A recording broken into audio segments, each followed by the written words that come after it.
Alright, you guys, welcome. Now this one's going to be a more interesting one, points, lines, and planes. Technically, points, and if you want to get into the real technical of this, and not technical like, oh, it's horrible, it's like, oh, we're going to be learning. Geometry is all about definitions. You need to know your definitions. But points have no size whatsoever. They don't exist, they just exist as a reference point. So it's really interesting. So if you try to say, oh, this point is this big, it actually has no size and it's only imagined on your paper and in your head.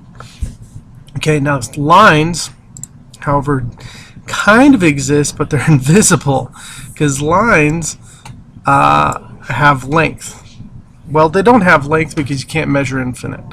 Okay, so lines kind of hard to measure because they're infinite long. Same thing with array. Okay, an array is infinite long and it goes in one direction only. Okay, so it's just interesting to think about. Alright, and there's a point.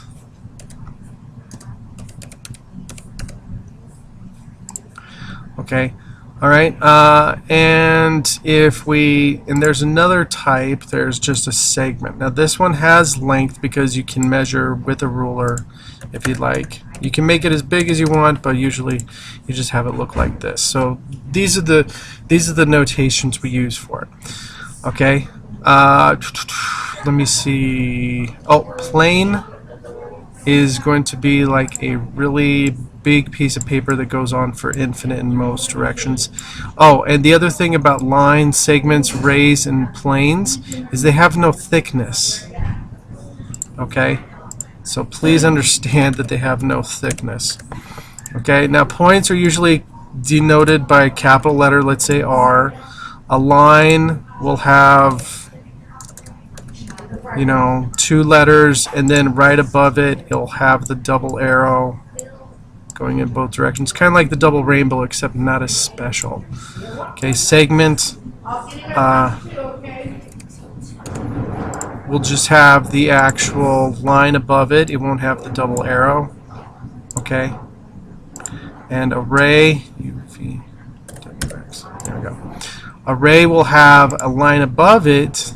It'll look like it, but it will only have one arrow going in one direction. Okay, and just so you know, this first letter is the end point of that ray. So whenever you're writing it out, this would be W, and then X would be somewhere over here.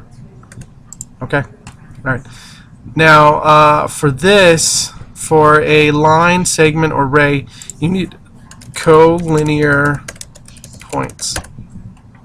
Oh my gosh, that's really loud. It's like I'm yelling it at you. I forgot if my caps lock was on. Collinear points. Okay. Alright, for plane, to make a plane.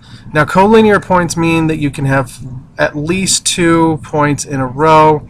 They make a line. For plane, you need at least 3 non-collinear points.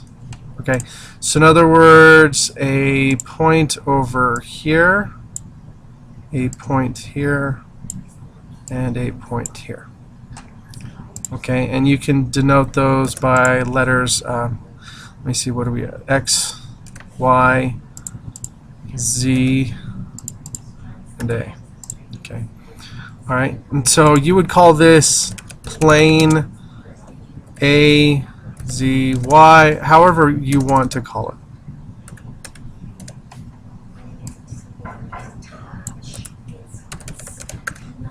Okay, but you need those 3 points to not be along a straight line. Okay, now some interesting facts that we need to talk about before we go into some more interactive websites.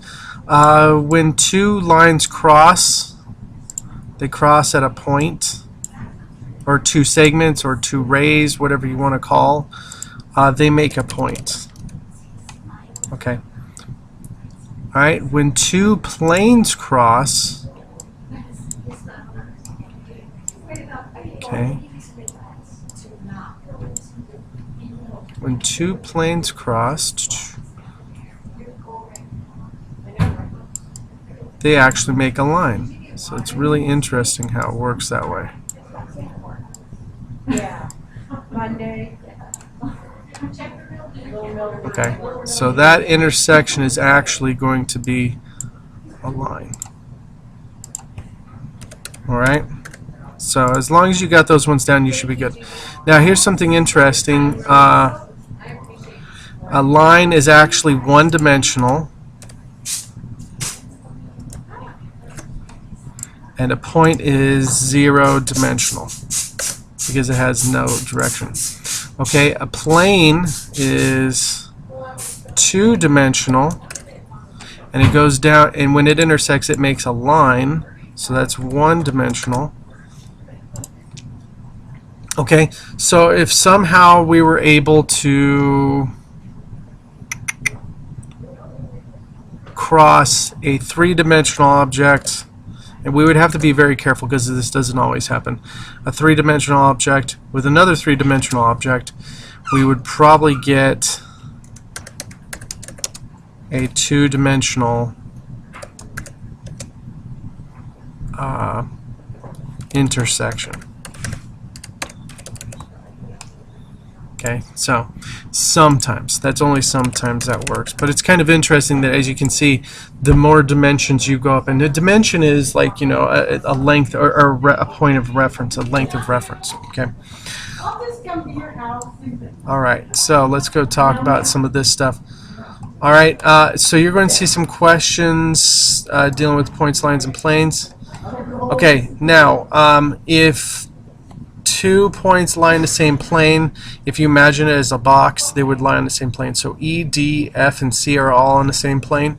E, G, F, and H all lie on the same plane. However, E and B do not, because E would be on the top, the left side or the front side, and B would be on the bottom, the back, or the right side. So as you can see, it's almost like if I draw a line from E to B, that's the only way they could be connected or in the same plane.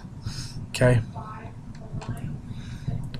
Alright, when two planes intersect, two lines are formed. Not true, that's false. Okay. Alright, so here's two planes. Okay, planes L and Q, and you could also denote them by letters, and usually they use this fancy script too, but you also have to identify it on the picture.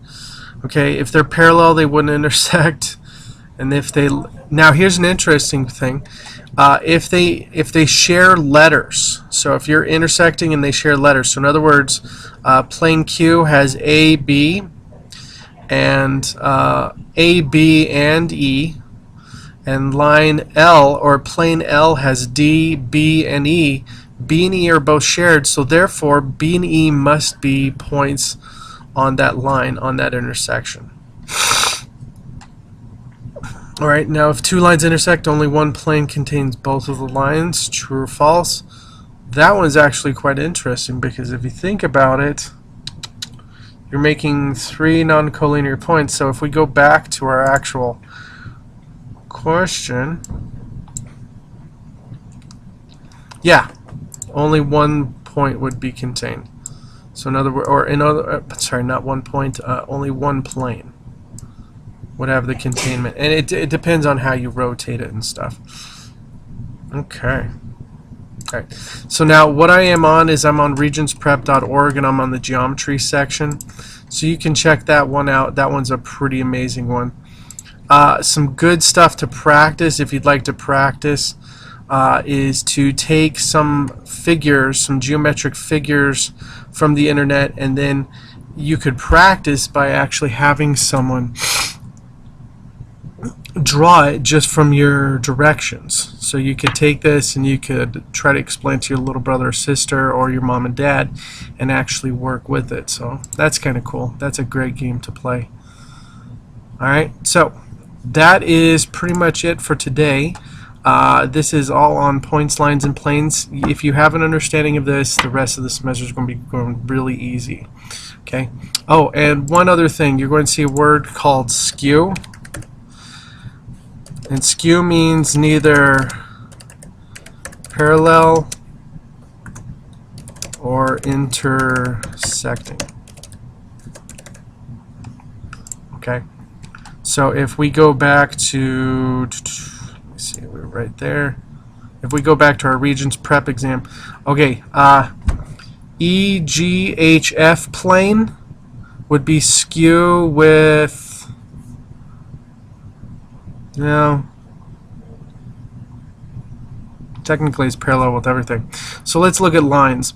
EG is parallel with AD, but is skew, EG is skew with AB and DC, HB and FC. So it's skew with those. However, EG is parallel with HF, AD, BC, any others?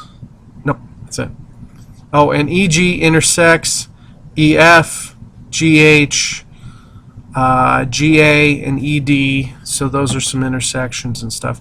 Okay, and in actuality, here's a cool thing. A lot of students always screw this up. Is you can make a plane with points G, B, C, and E, and it kind of like diagonally slices in the middle. So it's really kind of cool how that works.